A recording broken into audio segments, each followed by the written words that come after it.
Yep, another dry run. May look rather strange with the loop in it, but that's going to go off to the vacuum tank, and obviously I will cut it and make the appropriate connections. The vacuum tank being, well, there. Got to make sure I get it on the right ones. And I wanted to make sure I could get a nice curve in here without it kinking. Now I've actually ended up using heater hose. I'm not sure what size it is. 5/16 heater hose. It doesn't matter, it'll suck. In other words, the air will go through it easily, he says. Now, I'm just looking here. There should be enough room there for me to get my connection on for the brake line. And obviously the other one goes on here. My plan now is to get this into the car, but I'm going to take the booster off. It's less weight for me to fuck around with, and then I'll put the booster in afterwards. That's the theory. Let's see how it goes. Okay, Rooster Booster is in. I thought it was going to be a problem because I put in the cover first and then tried to get this in. And I couldn't figure out a way to get it in through these gaps here. It looks bigger than it really is. A little bit of fiddling. Got it there eventually, and first of all I put in the tried to put in the wrong bolts in the wrong hole. My wife always complains about that. There's no wrong one as far as I'm concerned. Sorry, disgusting little creep. So there it is there. Now let's go around here. Oops, hang on a second.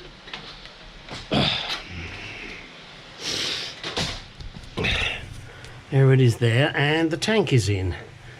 Now I've got to put the pipes in now, or the vacuum lines. So that's the next job. Got it all bolted in. Hang on a second. And that ain't going nowhere. And I know I've mentioned this before, but this is where Jaguar really did need a kick in the ass. You know, they put this lovely shield here to protect it from stones, but the stones go up, hit the wing, and drop down here. Then they clog this and rust this shield and rust the tank. Not a good design. Sorry, there should be a shield over the top, so at least then all the crap wouldn't go down there. And I'm sorry about my echoey voice, but as always I've got my head in an arch. I couldn't find any shorter bolts that I had, so bollocks to it, they're staying. Yeah, that's great. Did have to put a spacer underneath. I think I mentioned it before, because I got the cable there and I couldn't clamp it down. Hey, I'm modifying things on this. Now ignore that wet stuff, that's WD-40, and the reason I put WD-40 is to get the pipes through. Or I've also got this bracket here to do, so I must find that. And that hopefully will then be most of it done. Then I have the, come on, the brake pipes to the booster, the brake pipe to the 5-way connector. Unfortunately, the 5-way connector is not in stock in America. It's got to come from England, which means it's going to take 3 fucking weeks. I guess S&G Barrett ship bulk to save costs, which means I have to wait. But so what? You know, I'm not putting it on the road in the next 3 weeks. I'd like to. I might be able to turn it over in the next 3 weeks, but that depends. My next job, after finishing the brakes, I've got fuel lines to do, and I really would like to get that starter jump wire sorted out, which means taking the starter out, which is going to be bloody awkward, but while I got it on the ramp, let's do that.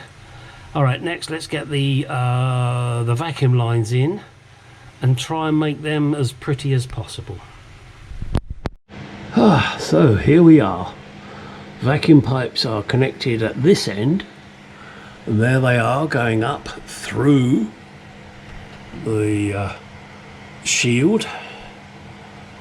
The tank here, as I mentioned before, is fixed, so let's go and have a look on the inside. Okay, this one, as you can see, curved around, is connected to the brake booster. The other one just is going off into the air at the moment. It's not been fitted. I now need to get the pipe that comes from the intake manifold, and it comes down under the carburetors somewhere. I don't know where yet until I get the pipe. Let me get the pipe. Okay, here is the pipe.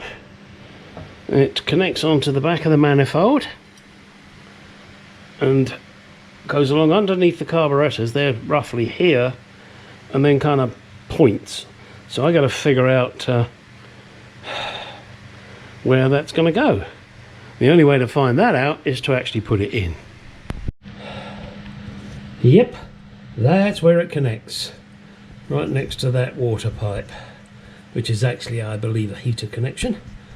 Of course it is, you dipshit. Right, so let's screw it in and see where it ends up. Well, there it is in position. I'm sorry, you're getting blinded by the light. And it can swing a bit, so, you know, that doesn't really matter. I thought of trying putting it in, you know, tucking it in behind here. Unfortunately, the throttle mechanism will definitely foul it. If anybody knows exactly where it should go, but from what I can see, somewhere like that, out of the way. Maybe bring it across here, tighten it up, slip the vacuum pipe on, which is here.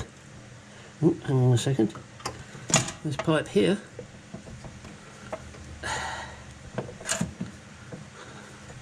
So I can bring that there, and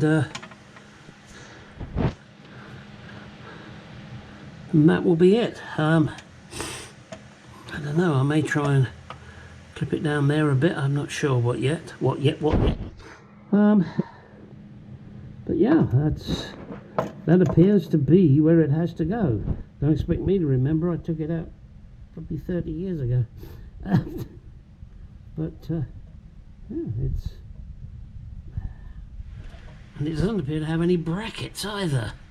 And I don't see any witness marks on the pipe to tell me, oh yes, you need to do this, you need to do that, this bracket goes here, that bracket goes there, because it seems to be in midair.